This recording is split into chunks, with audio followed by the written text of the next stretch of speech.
Now that's a rule I can live by.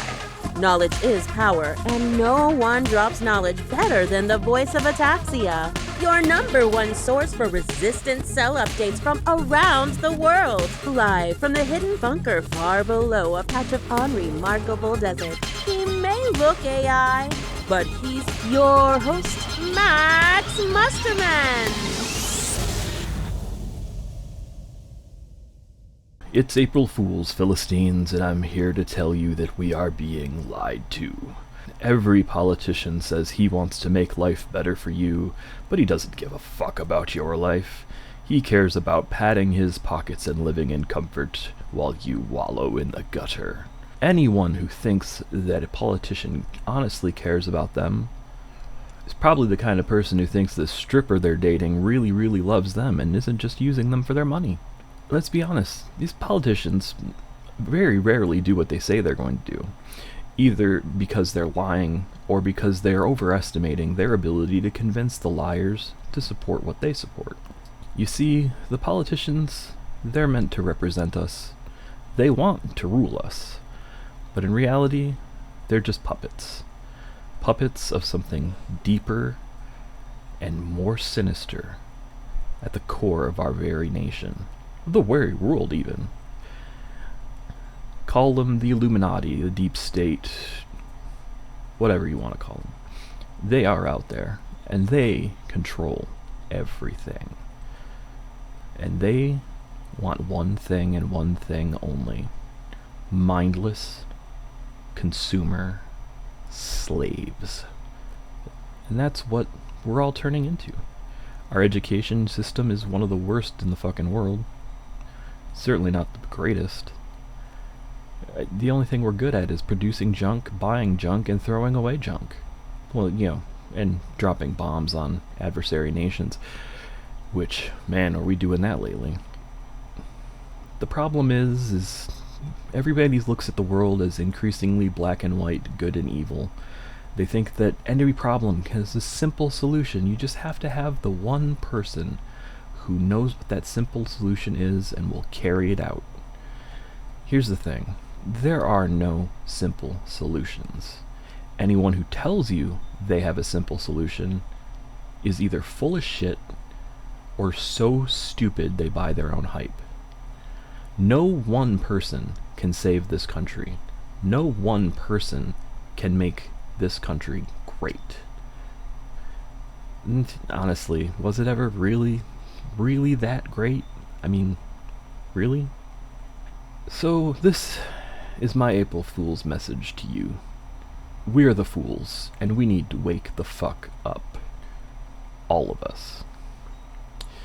With that said, let's move on to our next segment. What time is it? It's time for News from the Underground. We are going to kick today's news off with the Brotherhood of Nod Emancipationist Revolutionary Bake Sale.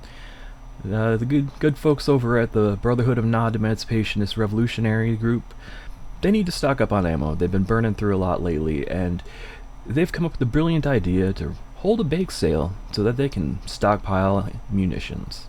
I mean, what can go wrong? You get some cupcakes, they get some bullets. Seems like a good plan to me.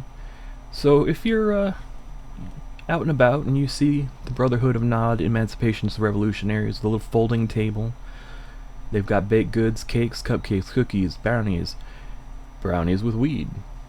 Maybe consider picking some up. You never know when you need revolutionaries who need lots of bullets. In other news, the Free United Coalition of Kingslayers is running a massive recruitment drive as they plan to make a major push in several southern states. Their main goal right now is to make some headway into local politics, because we all know you can't elect change into the Oval Office. Change starts at the bottom. Local government, school boards, police chiefs, all that fun stuff. They influence policy, they affect your communities. We need them, and they need your support.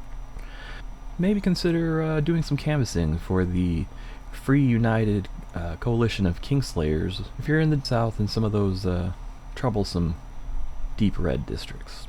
Some other good news is in Romulus, Michigan, the good folks over at ICE decided that they were gonna use back channels and workarounds to purchase a building to turn into a detention center. City Hall didn't really like that when they found out, because they sideskipped a lot of important infrastructure evaluations and have determined that what they want to do with that building is a massive, massive mistake.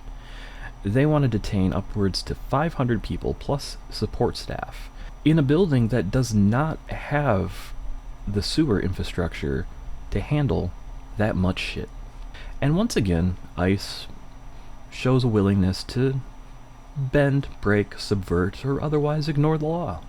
So, the city council in Romulus, Michigan, they did some good work, and hopefully they stick it to the man. In other news, my good friend Corinthian, one of the cell directors in hashtag 0818, is currently recruiting wet work specialists.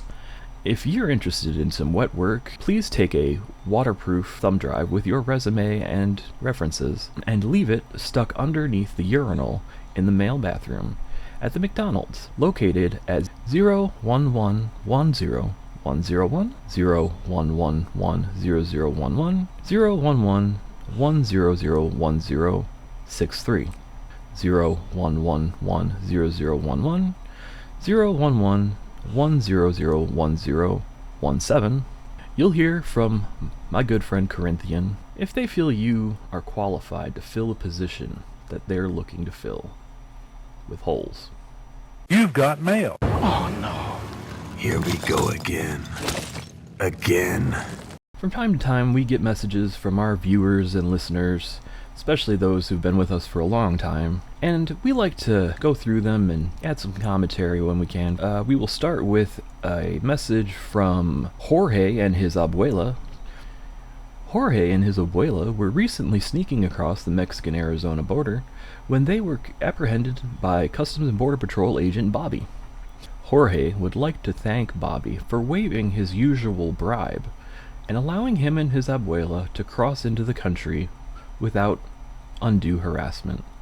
Bobby, you're out there doing the good work. If you would like to leave a message, whether voice or email, you can contact Voice of Ataxia by leaving a message on our website, voiceofataxia.com, or by sending an email to max@voiceofataxia.com. And now our mandatory uninterrupted block of patriotic government-approved music. What was your name? Tell me a different story. What would you think if everything you knew was faded and false? It makes you wonder if you're older and older and older and older and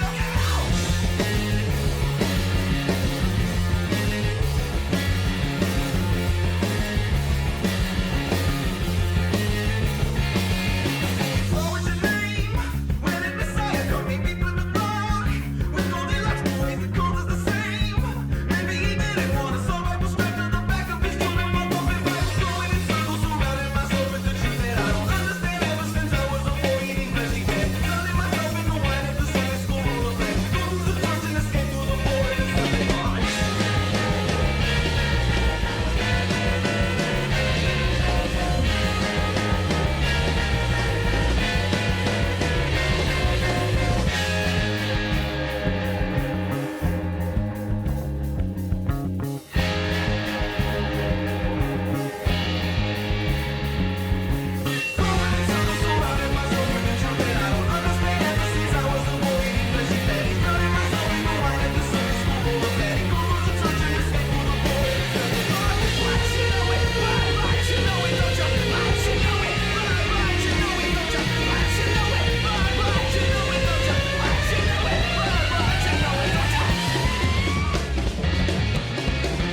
fear not, look away, minds closed, let the stray eyes shut. Worry not, oblivious until you're shot.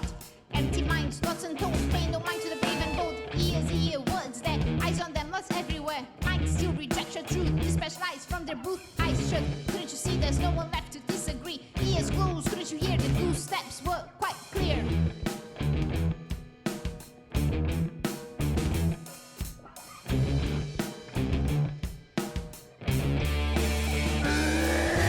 Mirror, mirror on the wall, who's the whitest of them all? Mirror, mirror, lying thief, to whom should we cause grief? Mirror, mirror on the wall, to which fashion shall we fall? Mirror, mirror, so opaque, never again will daylight break. Mirror, mirror on the wall, to which fashion shall we fall? To which fashion shall we fall? To which fashion shall we fall?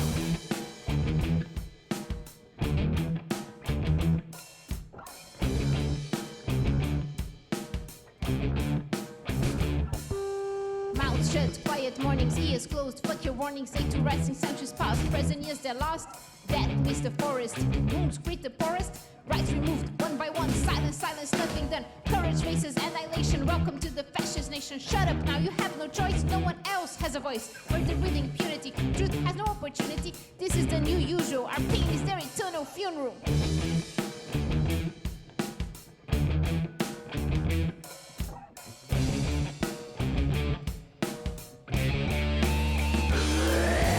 Mirror, mirror on the wall, who's the whitest of them all? Mirror, mirror, lying thief, to whom should we cause grief? Mirror, mirror on the wall, to which fashion shall we fall? Mirror, mirror, so opaque, never again will daylight break. Mirror, mirror on the wall, to which fashion shall we fall? To which fashion shall we fall? To which fashion shall we fall?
Your favorite thing to do was watch the strangers throwing frisbees in the park. You died at 26 of undiagnosed arrhythmia. I died at home in the dark.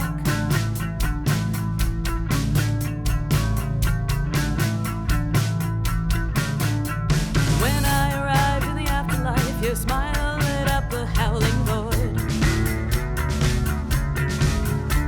You're finally here. You held me tight, but I knew one thing we couldn't avoid. 8 years of frantic dreams and youthful highs versus 47 years of love inside.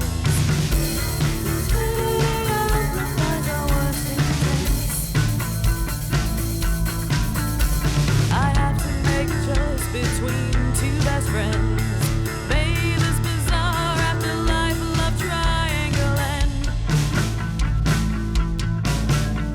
Your favorite place was quiet room with a chessboard and a tall white wine. You held me close as my spirit left my body after a full life at 79.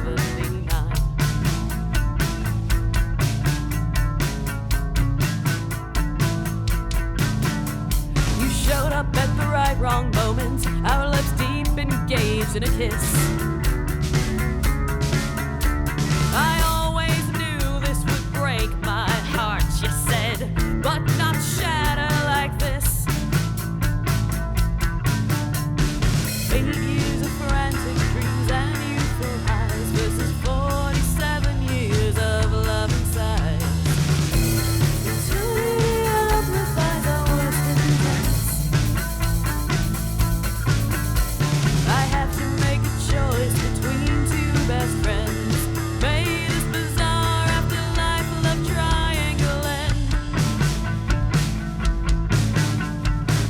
That was the longest night, the darkest fight. What does the dawn owe to the moonlight? The past fights the present in black and white. You're treating me like a copyright. Well, we said till death do make us part. Never dreamed we'd be put through a second start. Now there's 3 shattered pieces of 2 broken hearts. Who once said till death do make us part?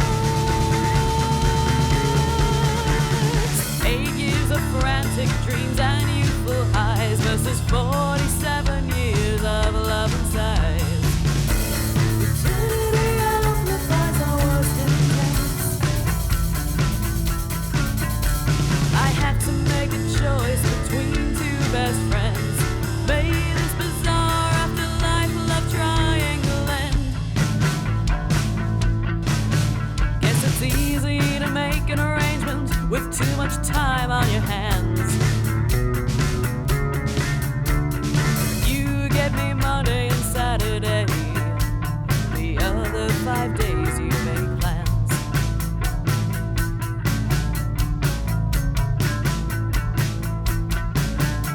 Sometimes I catch you crying when you think I'm asleep. Sometimes you just stare off in a haze. Yes, nobody got exactly what they wanted, but is that never not the case?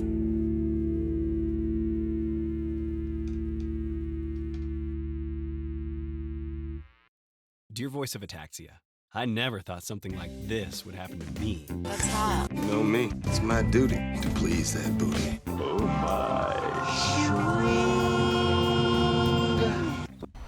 According to the ladies around the office, there is nothing hotter than catching a man in the act of civil disobedience and spreading a little chaos. To that end, we ask listeners to share with us stories of their revolutionary actions that led to unlikely, unexpected, and hot sexual encounters. Here's this episode's letter to Voice of Ataxia. Dear Voice of Ataxia, I never thought something like this would happen to me. There I was at a recent No Kings protest, when a twist of fate led to an unbelievable encounter you'd read about in Letters to Penthouse. Wild things you think are the bullshit fantasy of a horny drunk. The protest went from 0 to 60 in an instant. I don't know what kicked things off, but I heard the pop and hiss of the cops deploying gas into the crowd. Shouting and panic followed. People fled in every direction. I froze. My brain hadn't fully registered the chaos around me when someone fleeing nearby bumped into a cop at top speed. The cop knocked them on their ass and raised his baton to strike. I don't know what came over me. Even now, the seconds that followed are a foggy haze. My next clear memory is the cop slumping against the nearby wall and thrusting my hand out to help his victim off the ground. Only then did I see the stunning woman I'd saved from the full Rodney King experience.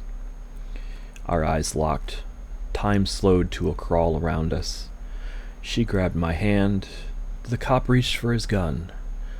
Once on her feet, she whipped me around out of the cop's line of fire and planted a knee in the officer's crotch so hard he vomited inside his riot helmet.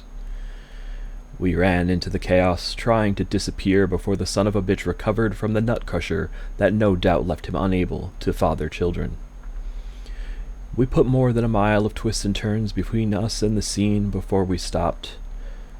There, in an alley behind a bar, obscured by a dumpster, we sucked in labored breaths. My heart beat out a rapid thumping EDM bass line, and the BPM shot through the roof once I finally got a good look at my partner in crime. She stood about 5'9" and had the body of a long-term cigarette addiction.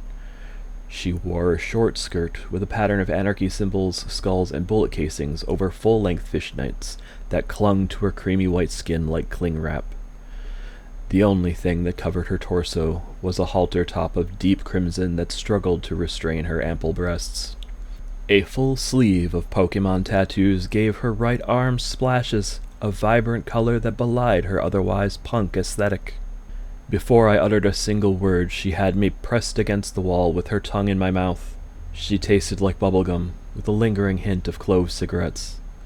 She did things to me in that alley that I've never dreamed of. By the time we parted, the clear blue sky had turned to starry night. I leaned against the wall, my knees quivering like jelly, while she slipped her panties back on under her skirt. While I panted and heaved to catch my breath, she lit up a cigarette and whispered the only 3 words I'd heard her speak since we first crossed paths. Fuck the police. And then she left me there, sweaty, spent, and utterly in love.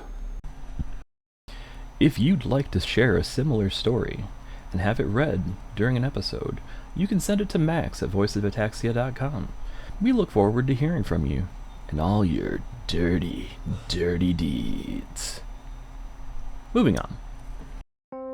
And now for our In Memoriam segment, where we honor revolutionaries that lost their lives for the struggle. We go into battle to reclaim our lives. This we do gladly. As of this moment, we are dead. In death, a member of Project Mayhem has a name. For real though, this right here goes out to all our fallen homies. For our homies. Remember, victory is life. Victory is life. This is some pretty surreal shit. We lost some real ones in hashtag 0223 when an op went pear-shaped. They all got wiped out. These were good people, doing the good work.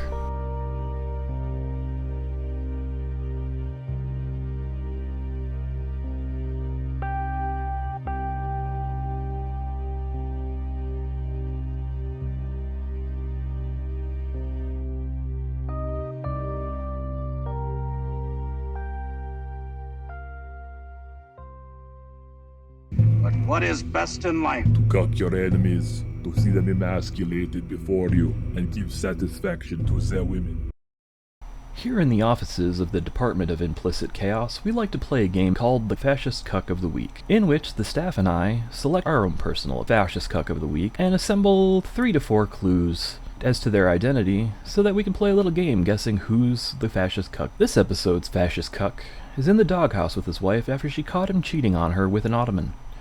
He'd be sleeping on the couch, but he can't be trusted with any of the furniture.